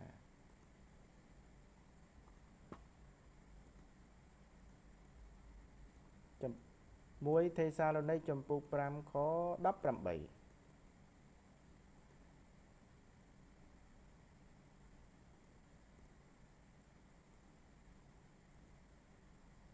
បាទខ 18ខ្ញុំនឹងអានជូនចូលអរព្រះគុណគ្រប់ការទាំងអស់ពីព្រោះព្រះទ្រង់សពប្រហារតីឲ្យអ្នករាល់គ្នាធ្វើយ៉ាងដូច្នោះដោយនៅព្រះគ្រីស្ទយេស៊ូវចឹងបងប្អូនមើលគ្រាន់តែអរគុណក៏យើងអាចដោះស្រាយបញ្ហាសេចក្តីជំនឿខ្សោយយើងមើលបន្តទៀតនៅក្នុងគម្ពីរភីលីបចំពុក4 ខ 6 ខ 7ខ្ញុំអានជូនដែរកុំឲ្យខ្វល់ខ្វាយអ្វីឡើយចូលទូលដល់ព្រះឲ្យជ្រាបពីសេចក្តីសំណូមរបស់អ្នករាល់គ្នាក្នុងគ្រប់ការទាំងអស់ដោយសេចក្តីអធិដ្ឋាននិងពាក្យទូលអង្វរទាំងពោលពាក្យអរព្រះគុណផងយ៉ាងនោះសេចក្តីសុខសាន្តរបស់ព្រះដែលហួសលើសពីអស់ទាំងគំនិតនឹងជួយការពារចិត្តហើយនឹងគំនិតរបស់អ្នករាល់គ្នាក្នុងព្រះគ្រីស្ទយេស៊ូវបាទចឹងខ្ញុំនិយាយអំពីទីបន្ទាល់មួយដែលខ្ញុំបានចេញទៅបង្កើតក្រុមកោសិកាហើយមានលោកគ្រូអ្នកគ្រូភាគច្រើនគាត់បោះជំហានចេញតែខ្ញុំបានប្រាប់គាត់ថាអ្នកដែលលោកគ្រូអ្នកគ្រូមួយចំនួនគាត់ថាគាត់អត់ទាន់ត្រៀមខ្លួនរួចរាល់ទេខ្ញុំថាចេញទៅធ្វើទៅបានអញ្ចឹងមិនមែនខ្ញុំចេះតែរុញគាត់ទៅដោយមិនមានអីដែលមកសំអាងឲ្យគាត់ចេញទេខ្ញុំទៅបង្ហាញបទគម្ពីរមួយនៅក្នុងគម្ពីរទំនុកដំកើងចំពុក81 ខ 10បាទទំនុកដំកើងចំពុក81 ខ 10នេះហើយដែលខ្ញុំលើកទឹកចិត្តគាត់ឲ្យគាត់ចេញពីព្រោះជាសេចក្តីសន្យារបស់ព្រះដែរមិនមែនខ្ញុំអ្នកសន្យាទេគឺព្រះគាត់ថាចេញទៅមិនដឹងនិយាយផងជិះខ្ញុំអានជូនអញនេះគឺព្រះយេហូវ៉ាជាព្រះនៃឯងបាននាំឯងចេញពីស្រុកអេស៊ីមកចូលឯងហាមាត់ឲ្យធំចោះអញនឹងបំពេញឲ្យខ្ញុំធ្វើតាមព្រះបន្ទូលព្រះតែលោកគ្រូបោះជំហានចេញទៅកុំចាំគិតថាត្រៀមអត់ទាន់រួចរាល់ព្រះអត់ឲ្យចាំទេ យើងមើលនៅក្នុងគម្ពីរយ៉ូហានចំពុក4និយាយអំពីរឿងចម្រោតđóពេលនោះសាសថាមិនថាហីលោកគ្រូ4ឆ្នាំ4ខែទៀតបានដល់ពីព្រោះការធ្វើស្រូវនៅអ៊ីស្រាអែលគឺត្រូវការតាំងធ្វើដីទាំងអីទាំងអស់ព្រោះស្រាបព្រោះដាក់ទឹកដាក់ជី4ខែបានដល់ពេលច្រូតព្រះអង្គថាម៉េចអត់ទេចម្រោតរួចរាល់អស់ហើយព្រះគឺកាលណាព្រះឲ្យយើងទៅចម្រោតព្រះរៀបចំឲ្យកាលណាឲ្យយើងចេញទៅយើងអត់ដឹងនិយាយថាម៉េចព្រះឲ្យយើងថាម៉េចហាមកធំព្រះអង្គដាក់ពីឲ្យបាទទីកាពិតហ្នឹងគឺតាក់ទងជំនឿអីជំនឿខ្សោយឬក៏ជំនឿខ្លាំងព្រះបន្ទូលនិយាយចឹងគាត់ជឿហើយប៉ុន្តែដល់ពេលចេញទៅអនុវត្តព្រះបន្ទូលរបស់ព្រះអត់ព្រមចេញគឺថាបើគំនិតវាអត់មានហ្មងមិនដឹងនិយាយអីឲ្យចេះតែឲ្យទៅចុះបើព្រះបន្ទូលប្រាប់ថាអញ្ចឹងឲ្យខ្ញុំថាម៉េចខ្ញុំចេញទៅដូចតែគ្នាហ្នឹងខ្ញុំប្រាប់លោកគ្រូអ្នកគ្រូណាត់មួយខ្ញុំបើសិនជាខ្ញុំមានលទ្ធភាពទៅខ្ញុំទៅភ្លាមខ្ញុំអត់ដែរថាចាំអាទិត្យក្រោយចាំជួបគ្នាអត់ទេឆ្ងាយប្រវែងណាខ្ញុំទៅដែរណាត់ភ្លាមទៅភ្លាមអូអត់ទេចាំអាទិត្យក្រោយអត់ទេជាត្រូវចាំថាអ្នកបម្រើព្រះអត់មានពាក្យចាំសម្រាប់ព្រះទេពីព្រោះអីតើបងប្អូនចាំដោយសារអីដោយសារកំណត់បងប្អូនគិតថានឹងនិយាយអីនេះព្រះបន្ទូលសន្យាព្រះមិនខ្ញុំទេចឹងខ្ញុំជំរុញឲ្យបងប្អូនចេញព្រះបន្ទូលព្រះសន្យាអញ្ចឹងបើអ្នកមិនជឿខ្ញុំក៏ជឿព្រះបន្ទូលព្រះទៅគ្រាន់ហាមកតានៅពេលណាដែលយើងនឹកឃើញព្រះបន្ទូលនេះភ្លាមទៅនៅរំកើងចំពុក81ខ10នេះភ្លាមព្រះនឹងចាក់បំពេញឲ្យនៅក្នុងគម្ពីរកិច្ចការព្រះអង្គឲ្យពេត្រុសចេញទៅរឿងអីដូចគ្នាថាចេញទៅឈរទៅឲ្យនេះទៅទ្រង់នឹងដាក់ព្រះបន្ទូលនៅក្នុងមាត់ឲ្យនិយាយជាមួយនៅមុខចាស់ទុំគេហ្នឹងទៅបាទមិនមែនខ្ញុំចេះតែជំរុញដល់អត់មានអីនោះទេលោកគ្រូអ្នកគ្រូហ្នឹងមិនមែនខ្ញុំចេះតែរុញទេបើព្រះបន្ទូលសន្យានិយាយតែចឹងហ្នឹងហើយដែលមេរៀនសេចក្តីជំនឿតិចសេចក្តីជំនឿជាខ្លាំងសេចក្តីជំនឿខ្សោយសេចក្តីជំនឿខ្លាំងនៅកន្លែងហ្នឹងឯងអញ្ចឹងលោកគ្រូអ្នកគ្រូឆ្លោះបញ្ចាំងមើលខ្លួនឯងទៅហើយដើម្បីព្យាបាល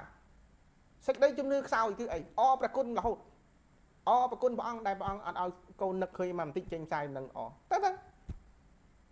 ហើយកូពីប្រាប់ទៀតថាធ្វើអីហាមកឲ្យធំទ្រង់នឹងចាក់បំពេញឲ្យបបាក់អីមែនទេអត់មានបបាក់អីសោះបងប្អូនត្រូវដឹង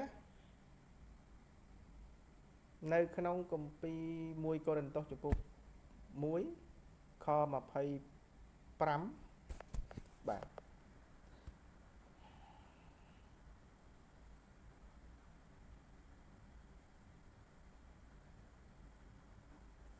បាទ1កូរិនថូសចំពុក1ខ25សេចក្តីត្បិតសេចក្តីល្ងងងើរបស់ព្រះនោះមានប្រាជ្ញាជាងមនុស្សហើយសេចក្តីកំសោយរបស់ព្រះក៏មានកម្លាំងលើសជាងមនុស្សដែរចឹងបើសិនបងប្អូនចង់មានប្រាជ្ញាលើសមនុស្សបងប្អូនចង់មានកម្លាំងលើសមនុស្សធ្វើម៉េចទី1ចង់មានប្រាជ្ញាឲ្យមានសេចក្តីល្ងងចំពោះព្រះទៅល្ងងចំពោះព្រះមានន័យថាម៉េចយើងគិតអត់ឃើញអាពេលយើងថាពេលដែលខ្ញុំលើកទឹកចិត្តថាចេញទៅចេញអាម៉េចទេវាអត់មានអីនៅក្នុងខួរក្បាលមកបន្តិចសោះហ្មងវាអត់មានណាដល់ពេលអត់មានធ្វើម៉េចចេញមិនកើតបាទចេញវាអត់កើតដល់ពេលអត់កម្លាំងនោះមានតែម៉េចធនធានកម្លាំងនោះមិនសំដៅទៅលើតែសាច់ដុំទេធនធាន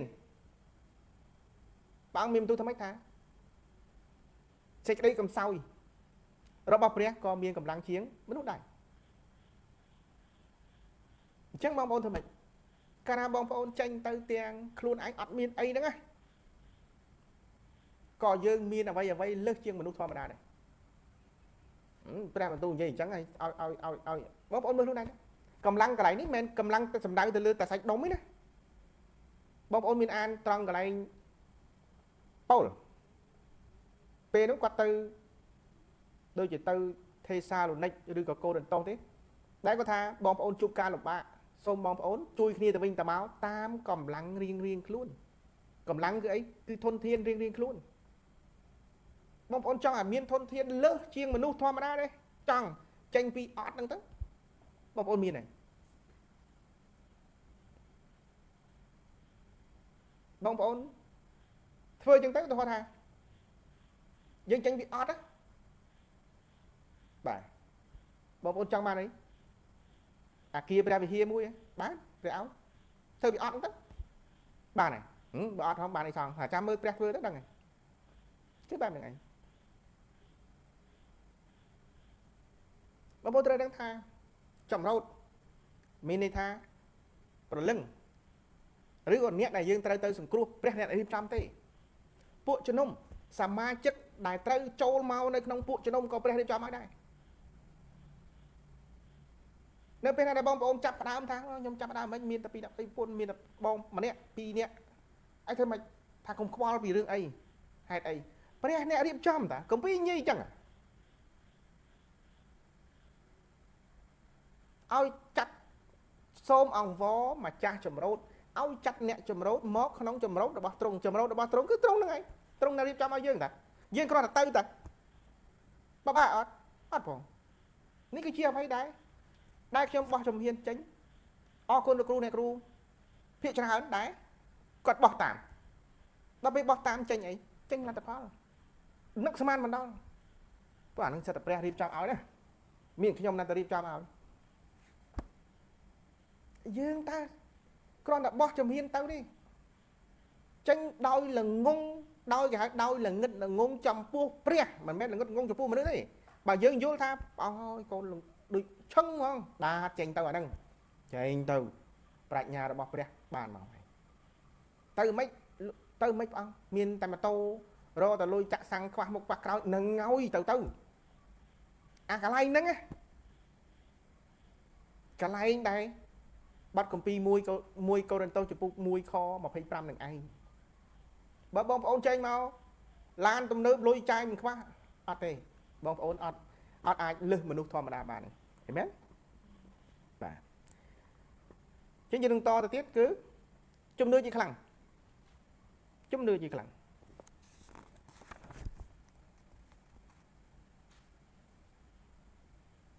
ចឹងយើងត្រូវរក្សាការអរព្រះគុណព្រះអង្គនេះដើម្បីព្យាបាលសេចក្តីជំនឿខ្សោយចឹងសេចក្តីជំនឿជាខ្លាំងហេតុអីបានវាជាខ្លាំងវាខ្លាំងនៅពេលណា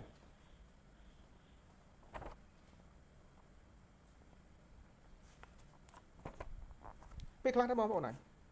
វាអត់គេហៅថាកន្លែងខ្លះព្រះបន្ទូលឲ្យយើងធ្វើវាអត់ពិបាកដល់ពេលយើងទៅអង្គុយគិតថាវាពិបាកយើងក៏មិនដឹងថាម៉េចដែរ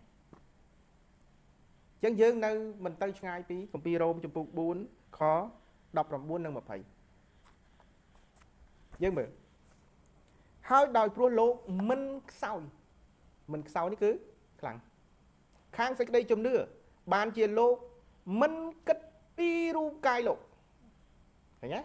កាលណាអ្នកមានជំនឿខ្លាំងលែងគិតពីរូបកាយពីណាខ្លះនៅក្នុងនេះណាដែលរាប់ដូចជាស្លាប់គឺអាប់រ៉ាហាំខ្លួនឯងហ្នឹងវាចាស់ហើយដោយមានអាយុប្រហែល100ឆ្នាំហើយឬ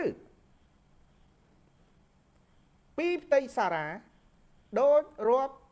ដែលរាប់ដូចជាស្លាប់នោះដែរទេមានថាអាប់រ៉ាហាំអត់គិតកន្លែងហ្នឹង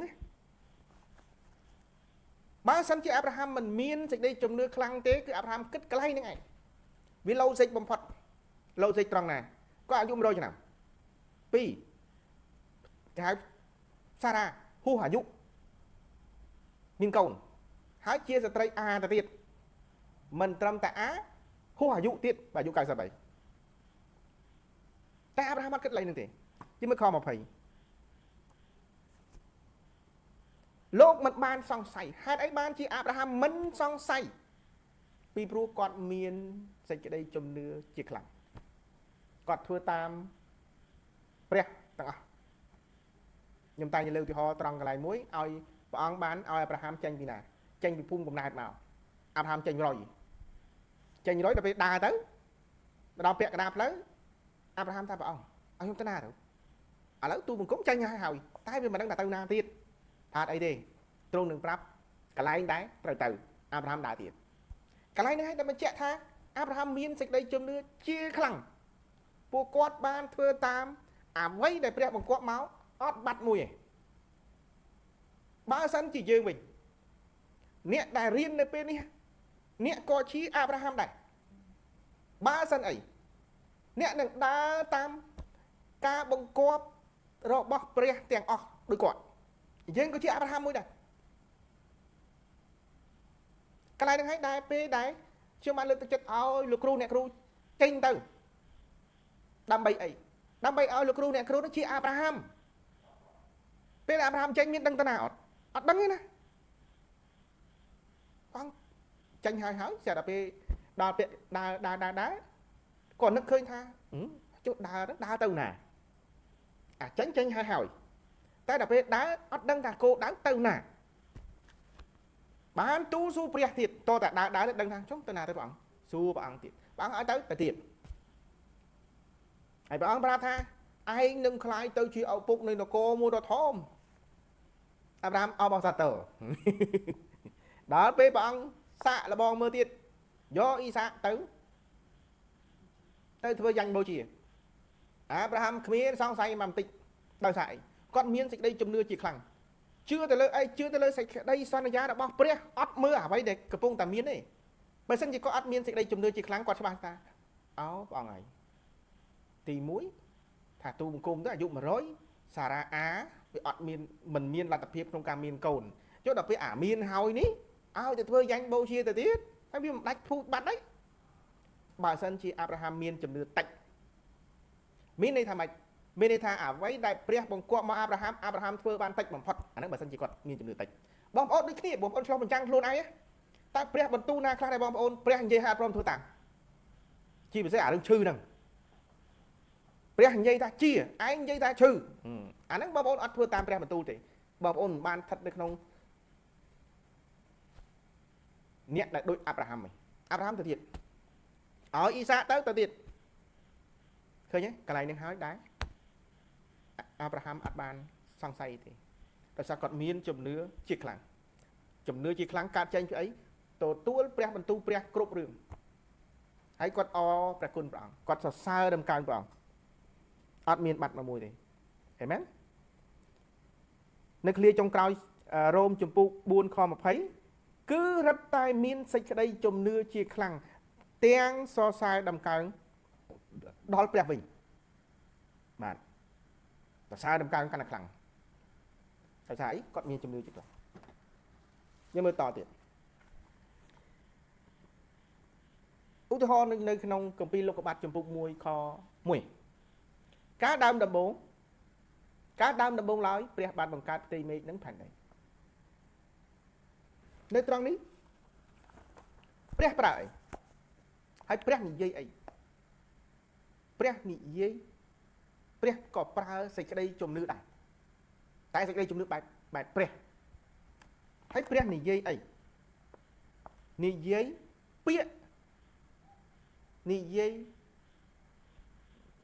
ម្ដងទៀតព្រះមានបន្ទូលនៅព្រះបន្ទូលដែលតាក់ទងទៅនឹងសេចក្តីជំនឿបើយើងប្រើភាសាយើងគេហៅព្រះបាននិយាយនៅពាក្យសេចក្តីជំនឿអញ្ចឹងការបង្កើតផ្ទៃមេឃនិងផែនដីនេះទ្រង់ទី1មានសេចក្តីជំនឿបែបព្រះហើយដែលសេចក្តីជំនឿបែបព្រះហ្នឹងនៅក្នុងយើងរាល់ថ្ងៃហើយទ្រង់និយាយមួយទៀតនិយាយព្រះបន្ទូលដែលតាក់ទងទៅនឹងសេចក្តីជំនឿដូចគ្នាហើយទាំងអស់នៅឯណានៅទីនេះយកមកនិយាយចេញទៅនឹងបានដូចអ្វីដែលព្រះបានបង្កើតទីមេឃនិងផែនដីអញ្ចឹងទ្រង់ធ្វើឲ្យមើលតែទ្រង់ធ្វើឲ្យមើលគឺជាអ្វីដែរទ្រង់បានធ្វើឲ្យមើលដោយសារតែយើងយល់មិនច្បាស់ព្រះយេស៊ូវបានប្រាប់ទៀតនៅក្នុងគម្ពីរម៉ាកុសជំពូក11ខ23ត្បិតខ្ញុំប្រាប់អ្នករាល់គ្នាជាប្រកាសថាបើអ្នកណានិយាយទៅភ្នំនេះថាចូលរើចេញពីទីនេះទៅធ្លាក់ក្នុងសមុទ្រចុះ ដោយឥតសង្ស័យក្នុងចិត្តឥតសង្ស័យក្នុងចិត្តអាសង្ស័យនឹងកើតចេញពីអីសេចក្តីជំនឿរបស់មនុស្សនេះឯងគឺជឿជាក់ថាសេចក្តីអ្វីដែលខ្លួនថានោះនឹងបានកើតមកពិតនោះនឹងបានដូចប្រាថ្នាគ្រប់ជំពូកទាំងអស់បងប្អូននេះហើយហៅសេចក្តីជំនឿបែបព្រះហើយសេចក្តីជំនឿជាខ្លាំងសេចក្តីជំនឿខ្លាំងចឹងទាំងអស់នោះធ្វើម៉េចដើម្បីឲ្យយើងមានសេចក្តីជំនឿខ្លាំងមិញយើងដោះស្រាយពីបញ្ហារឿងសេចក្តីជំនឿខ្សោយឥឡូវយើងមើលសេចក្តីជំនឿខ្លាំងម្ដងមុនហ្នឹងយើងទី1គឺយើងដោះស្រាយជំនឿខ្សោយតាមរយៈអីគឺការថ្វាយសិរីល្អដល់ព្រះអង្គឬក៏ការអរគុណដល់ព្រះគ្រាន់តែអរគុណយើងដោះស្រាយបញ្ហាខ្សោយចុះអាជាខ្លាំងនេះធ្វើម៉េចដើម្បីឲ្យទៅដល់ជាខ្លាំងហ្នឹងត្រូវជិះអីដើម្បីឲ្យទៅដល់ហ្នឹងបាទកុំចម្លងមើលស្ថានភាពឬក៏ព្រឹត្តិការណ៍ដែលនៅជុំវិញខ្លួនអត់ត្រូវមើលទេយើងមើលឧទាហរណ៍ដដែលហ្នឹងនៅក្នុងគម្ពីររ៉ូមជំពូក19ហ្នឹងសួរថាអាប់រ៉ាហាំពិចារណាពីរឿងវ័យខ្លួនឯងអាយុ100តើអាប់រ៉ាហាំមើលទៅសារ៉ាថាជាស្ត្រីអាហើយហួសអាយុមានកូននេះអត់ទេកាលណាយើងមើលទៅកន្លែងហ្នឹងអត់ព្រមមើលទៅព្រះបន្ទូលព្រះយើងអត់អាចឈានទៅដល់សេចក្តីជំនឿជាខ្លាំងទេនេះជាមេរៀនរបស់អាប់រ៉ាហាំដែលជាឪពុកនៃសេចក្តីជំនឿជាខ្លាំងឃើញអាប់រ៉ាហាំអត់មើលកន្លែងហ្នឹងទេមួយមើលមកស្ថានភាពនៅជុំវិញខ្លួនមើលមុនគេមើលខ្លួនឯងអាយុ100មើលទៅប្រពន្ធខ្លួនឯងស្ត្រីអាហួសអាយុមានកូនអត់មើលទាំងអស់អត់មើលទេគឺផ្ដោតទៅលើអីផ្ដោតទៅលើតែព្រះតែប៉ុណ្ណោះគឺព្រះបន្ទូលអត់មើលទៅណាទាំងអស់មួយទៀតគឺជឿជាក់អស់ពីចិត្តជឿអស់ពីចិត្តអត់ឲ្យមានអីទេជឿអស់ពីចិត្តនេះយើងមើលគម្ពីរសាស្តាចំពុក11ខ3នេះជាសេចក្តីបង្រៀនមួយបែបជឿអស់ពីចិត្តរបៀបដែលដំណើរការយើងមើលសាស្តាចំពុក11ខ3បើកាលណាពពកពេញដោយទឹកទីនេះខ្ញុំនឹងបញ្យល់នោះនឹងចាក់ភ្លៀងធ្លាក់ភ្លៀងឲ្យធ្លាក់ចុះមកលើផែនដីហើយបើដើមឈើណាដួលរលំទៅខាងត្បូងឬខាងជើងក្តីនោះនឹងដេកនៅត្រង់កន្លែងនោះដែលបានដួលនោះឯងអញ្ចឹងនៅក្នុងកន្លែងនេះគេបង្រៀនអំពីសេចក្តីអធិដ្ឋានសេចក្តីអធិដ្ឋានប្រៀបបានដូចដែរពពកដែលពេញដោយទឹកអញ្ចឹងកាលណាពពកមុននឹងទម្លាក់ទឹកភ្លៀងចុះវាត្រូវការស្រូបចំហាយទឹកពីក្រោមដីនេះទៅឲ្យពេញសិនបើអត់ពេញវាអត់ធ្លាក់មកទេអានេះយើងនិយាយតាមបែបវិទ្យាសាស្ត្រអញ្ចឹងពពកមុននឹងភ្លៀងតតែមានគេហៅថាប្រមូលចំហាយទឹកវានៅម្ដុំសិនហើយបានវាបង្ហូរធ្លាក់ចុះមកតើន័យធៀបគេចង់ធៀបទៅលើអីទៅលើសេចក្តីអធិដ្ឋានរបស់យើងនៅពេលណាដែលព្រះអង្គឆ្លើយតបមកធ្លាក់មកមានន័យថាព្រះអង្គឆ្លើយតបមកអ្វីដែលបងប្អូនចង់បាននឹងខ្លាយទៅជាការពិតគឺតាមរយៈការអធិដ្ឋានព្រះគុណទ្រង់នេះឯងនៅក្នុងគម្ពីរយើងមុននឹងបន្តិចនេះហ្វីលីបចំពុក4ខ6ខ7នេះខ្ញុំអានជូនកុំឲ្យខ្វល់ខ្វាយអ្វីឡើយចូលទូលដល់ព្រះទូលនោះមានន័យថាម៉េចអធិដ្ឋានរហូតឲ្យជ្រាបពីសេចក្តីសំណូមរបស់អ្នករាល់គ្នាក្នុងគ្រប់ការទាំងអស់ដោយសេចក្តីអធិដ្ឋាននឹងពាក្យទូលរបស់នឹងពាក្យទាំងពោលពាក្យព្រះគុណផងយ៉ាងនោះសេចក្តីសុខសាន្តរបស់ព្រះដែលហួសពីអស់ទាំងគំនិតនឹងជួយការពារចិត្តហើយនឹងគំនិតរបស់អ្នកក្នុងព្រះគ្រីស្ទចឹងបងប្អូនអធិដ្ឋានកាលណាយើងបញ្ជូនចំហាយទឹកទៅលើពពកមានថាទៅដល់ព្រះពេញវានឹងកើតឡើងអេមែនអញ្ចឹងសេចក្តីអធិដ្ឋានមិនមែនម្ដងហើយព្រះអង្គឆ្លើយតបទេអត់ទេបន្តការអធិដ្ឋានទូលសូមទៅព្រះកាលណាអធិដ្ឋានពេញហើយអ្វីនឹងឆ្លើយតបហើយ មួយទៀតនៅក្នុងគម្ពីររ៉ូមចំពុក4ខ41 21 ហើយក៏ជឿអស់ពីចិត្តថាសេចក្តីអ្វីដែលទ្រង់សន្យានោះអាចនឹងធ្វើឲ្យសម្រេចបានកន្លែងនេះខ្ញុំតែងតែលើកទឹកចិត្តបងប្អូនថាយើងពេលដែលយើងអានគម្ពីរតើព្រះបន្ទូលណាជាព្រះបន្ទូលសន្យាព្រះបន្ទូលណាជាព្រះបន្ទូលគេហៅថាជាការថ្លែងទំនាយយើងព្រះបន្ទូលណាជាព្រះបន្ទូលបែបសេចក្តីសញ្ញាព្រះបន្ទូលណាជាសេចក្តីបង្គាប់កន្លែងណាដែលជាបញ្ញត្តិអញ្ចឹងសម្រាប់ព្រះបន្ទូលដែលជាសេចក្តីសន្យាទ្រង់នឹងធ្វើដូចយើងទៅតែ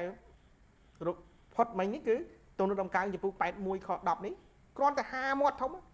ទ្រង់នឹងចាក់ព្រះបន្ទូលឲ្យហ្នឹងសេចក្តីសន្យាអ្វីដែលទ្រង់សេចក្តីសន្យាឲ្យគ្មានមួយដែលមិនកើតឡើងទេតែទាមទារអីឲ្យយើងមានសេចក្តីជំនឿជាខ្លាំងឬក៏ជឿអស់ពីចិត្តអត់សង្ស័យអត់មើលទៅស្ថានភាពឬព្រឹត្តិការណ៍នៅជុំវិញកុំមើលផ្ដោតតែទៅលើព្រះបន្ទូលព្រះដែលបានសន្យាចំពោះយើងព្រះបន្ទូលខ្លះទ្រង់បានថ្លែងទំនាយយើងបាទអេមែន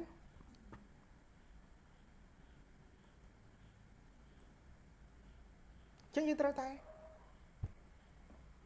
ជឿអស់ពីចិត្តសរុបសេចក្តីមកជំនឿខ្សោយជំនឿជាខ្លាំងជំនឿខ្លាំងគឺជាការអនុវត្តទៅលើព្រះបន្ទូលព្រះជំនឿជាខ្លាំងគឺយើងអត់ត្រូវមើលស្ថានភាពឬព្រឹត្តិការណ៍ដែលនៅជុំវិញខ្លួនទេហើយត្រូវជឿអស់ពីចិត្តអាមែនចឹងខ្ញុំសូមបញ្ចប់ត្រឹមប៉ុណ្នេះយើងនឹងបន្តនៅសប្តាហ៍ក្រោយភាគ8បន្តទៀតអរគុណព្រះអង្គបាទមុននឹងបញ្ចប់ខ្ញុំនឹងអធិដ្ឋានសម្រាប់ការដាក់ដង្វាយរបស់កូនព្រះអង្គបាទជាហោហែសម្រាប់ខ្ញុំបាទអរគុណព្រះអង្គនៅក្នុងព្រះនាមព្រះយេស៊ូវគ្រីស្ទគុណអធិដ្ឋានសម្រាប់គ្រប់អស់ទាំងដង្វាយដែលកូនព្រះអង្គគ្រប់គ្នាបានដាក់នៅក្នុងកិច្ចការបម្រើផ្សាយដំណឹងល្អពីនគរព្រះពីព្រះអង្គម្ចាស់ព្រះយេស៊ូវគ្រីស្ទទាំងអស់ឲ្យបានពេញជាព្រះពរឲ្យទទួលបានផលផ្លែមួយជា1000នៅក្នុងព្រះនាមព្រះយេស៊ូវគ្រីស្ទអាមែនអរគុណព្រះរីត្រីសួស្តីយើងនឹងជួបគ្នានៅសប្តាហ៍ក្រោយអរគុណព្រះអង្គ